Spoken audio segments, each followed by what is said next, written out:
¿Qué tal, amigos? Les habla el Padre Rafael Chávez y les doy la bienvenida una vez más a su pequeño espacio de meditaciones.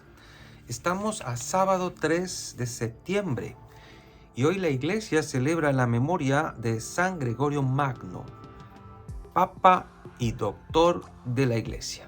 En el nombre del Padre, del Hijo y del Espíritu Santo. Amén. Dios nuestro, que cuidas de tu pueblo con bondad y lo gobiernas con amor, por intercesión del Papa San Gregorio Magno, concede tu espíritu de sabiduría a quienes has encomendado el gobierno de la Iglesia, a fin de que el progreso de las ovejas en la santidad sea el gozo eterno de sus pastores.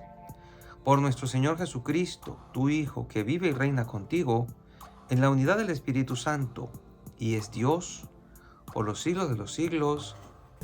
Amén. Y acerca de San Gregorio Magno, ¿qué podríamos decir?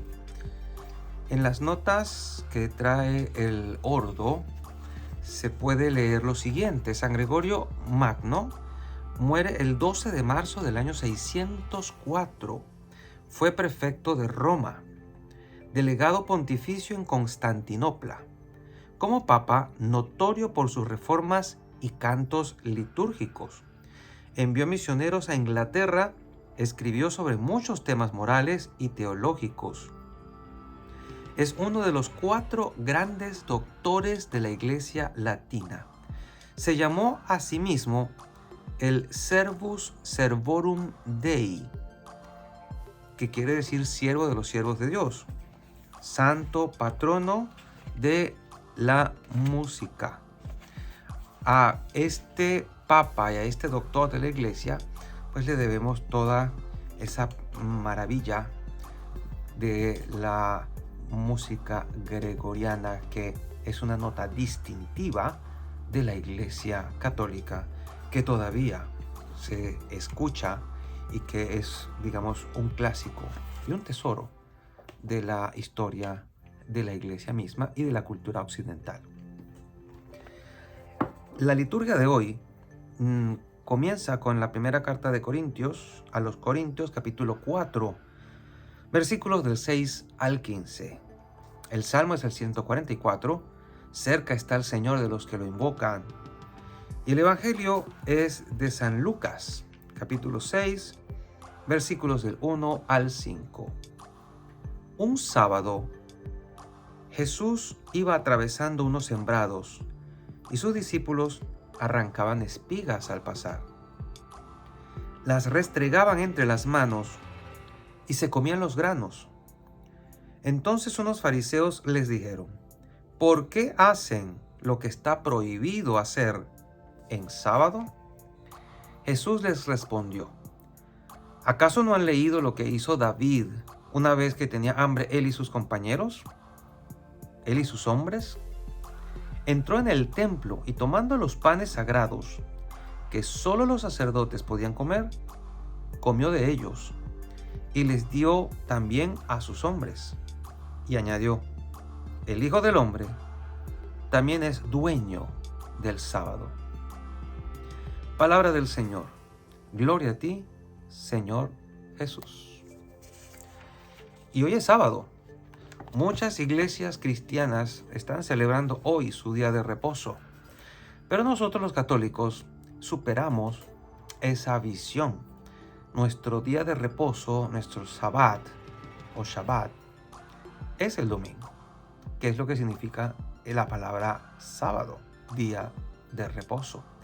No somos judíos y el domingo, que es el día del Señor, por eso se llama domingo, es el día que nosotros celebramos y en el día en el que cumplimos el tercer mandamiento. Santificarás las fiestas, o sea, oír misa entera o participar de la misa entera todos los domingos y fiestas de guardar. Y cuando se dice entera, es entera. Ya tienes que procurar llegar a la misa antes que comience el canto de entrada. Con mucha regularidad vemos que todavía estamos en la primera lectura y está llegando gente. Y eso tiene que ser corregido, porque la misa es entera, completa. Si es dominical, más, obviamente. Pero a veces se nos pasa ese detalle. Si en algún lugar o en algún acontecimiento tenemos que llegar a tiempo, es en nuestros compromisos con Dios. Porque ese no es un compromiso social, es un compromiso con Dios. Yéndonos al tema, pues tiene que ver con el sábado. ¿Qué estaban haciendo en sábado Jesús y sus compañeros? Pasaron por un sembradío, no tenían que comer, tenían hambre y era sábado. Pues ¿qué hicieron? La cosa más sencilla de este mundo, arrancar los granos, las espigas, los desgranaban y comían. Pero según las leyes judías de aquel tiempo, que habían sido llevadas hasta el extremo y hasta el colmo por los fariseos, que hasta medían los pasos que se podía dar en sábado, este trabajo de desgranar las espigas para sacar los granitos y podérselos comer era trabajo prohibido. Y aquí es donde entra la pregunta: ¿qué es lo que se puede hacer en sábado y qué no? Y Jesús se las lanzó en alguna oportunidad. ¿El sábado es para hacer el bien o hacer el mal? ¿Es para salvar una vida o dejarla morir? Y aquí entra entonces este asunto. Recordemos que Jesús está siendo cuestionado por la actitud de sus discípulos. Los fariseos que estaban midiendo a ver en qué se equivocaba para caerles encima, pues veían a sus discípulos, ya lo habíamos comentado, un poco libertinos, o sea, como que no eran tan piadosos ni tan cumplidores como ellos. Y uno de los grandes problemas de los fariseos es que si ellos eran extremadamente cumplidores, todo lo veían en la medida de ellos. O sea, ellos eran la medida de la moral, ellos eran la medida de la ley, ellos eran la medida de todo. Y esto era un problema, porque si todos los demás no se ajustaban a su medida, estaban mal, eran pecadores y tenían que ser sancionados. Ellos quisieron sancionar a Jesús y a sus discípulos porque estaban haciendo algo prohibido en sábado. Y vuelve la pregunta, entonces, ¿qué está permitido hacer en sábado? ¿Para qué existe el sábado? Entonces aquí tenemos que decir cosas que pueden sonar fuertes. Así como el sábado, todos los mandamientos son para el ser humano, son para el hombre, son un camino a Dios, un camino para encontrarnos a Dios. Pero los mandamientos en sí mismos, sacados fuera de contexto y de la bondad que pueden ayudar a encontrar al hombre, pues no tienen sentido. Ayer hablábamos de que a vino nuevo, odres nuevos. La gracia vino a sustituir la ley. La ley ya no soportaba más. Y esta es una de las formas más dramáticas en que veíamos que pues ya era tiempo de llegar a otra alianza. La alianza pactada con la sangre del Cordero, la sangre de Jesús. Estos fariseos pretendían hacer ver como malo lo que estaban haciendo sus discípulos. Y Jesús les replica con una comparación absolutamente maravillosa. El mismo rey David violó el sábado por entrar en un lugar donde no se podía entrar, comer algo que no se podía comer, que era solo reservado a los sacerdotes porque tenían hambre. Entonces aquí es donde entramos en la humanidad de la ley, la humanidad de Dios, o sea, la visión prohumana. Dios quiere el bien del ser humano, y si existen los mandamientos era para el ser humano, para ayudarles a encontrar el camino a Dios. Pero obviamente en estos momentos en que estaban pasando por allí, necesitaban comer, pues tenían que hacer lo que tenían que hacer, tenían que alimentarse. Entonces uno puede decir, por cumplir esta ley voy a dejar de hacer lo que necesito para sobrevivir. Entonces, ¿qué es más importante? Aquí tenemos que llegar a la siguiente conclusión. Jesucristo vino a darle al ser humano el camino verdadero, el camino auténtico para llegar a Dios, para llegar al Padre, para llegar al cielo. Entonces, la ley y este tipo de leyes, recordemos que en tiempos de Jesús había más de 600 mandamientos, son hechos para el bien del hombre. Y cuando alguna de estas cosas se pone en contra del bien del hombre, pues parece que hay que saltarlas. Porque nosotros incluso como católicos tenemos que saber que hay veces en que se puede faltar a misa un domingo y no cometer pecado grave, como por ejemplo estar enfermo y como por ejemplo estar cuidando a un enfermo. Y puede haber otro caso, que te agarre el domingo en un lugar donde no hay una iglesia católica, donde no hay forma de celebrar una misa católica y no vas a estar en misa.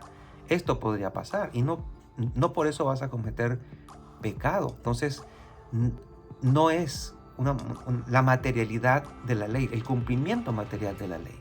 Tenemos que tener mucho cuidado de no caer en nuevos fariseísmos como a lo antiguo. Esta gente quiso hacer quedar mal a Jesús o ver que Jesús no era quien decía ser, pero obviamente ellos estaban frente al Hijo de Dios y no querían aceptar la realidad que estaba frente a sus ojos. Jesucristo quiere el bien del ser humano, tu bien y el mío. Y si los mandamientos estaban allí, era para hacernos llegar a Dios, para hacernos el camino más fácil, no para ponernos un obstáculo y para hacernos la vida más complicada. Jesús vino a ponernos en aviso de esto, para darnos la buena noticia, para facilitarnos el camino para llegar al Padre. Y cuando se trata de ese camino, tiene que pasar por el ser humano, por el bien del ser humano, para hacerle bien al ser humano. No olvidemos eso nunca. A veces nos convertimos en personas leguleyas, en personas de libritos, de manuales. No, es que si no está escrito aquí no lo podemos hacer. Cuidado con eso, porque los manuales fueron escritos por hombres y no son ley divina. Y si alguno de estos manuales, que a veces tienen los grupos de apostolado, etc., contradicen la caridad o evitan que una persona haga la caridad, está mal. Y hay que corregirlo, y tenemos que corregirlos. Hay muchos grupos, personas que viven y hacen vida apostólica en grupos de apostolado seglar, que se rigen por manuales que deben ser corregidos cada cierto tiempo, porque la vigencia de ese manual dependerá de cuánta ayuda den al ser humano, al fiel, a llegar a Dios y a hacer la voluntad de Dios, que siempre está ligada a la caridad y a nuestro trato con los demás. No olvidemos nunca esto, que el Señor Jesús es dueño del sábado. O sea, Él está por encima del sábado porque Él es Dios.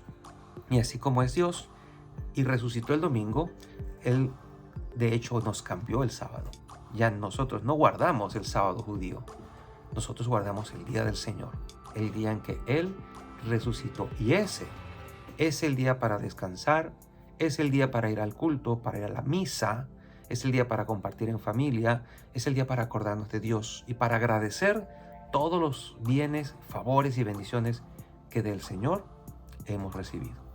Y la bendición de Dios Todopoderoso, Padre, Hijo y Espíritu Santo, descienda sobre cada uno de ustedes y les acompañe siempre. Y seguiremos en contacto, si Dios lo permite, a través de este canal. Chao, chao.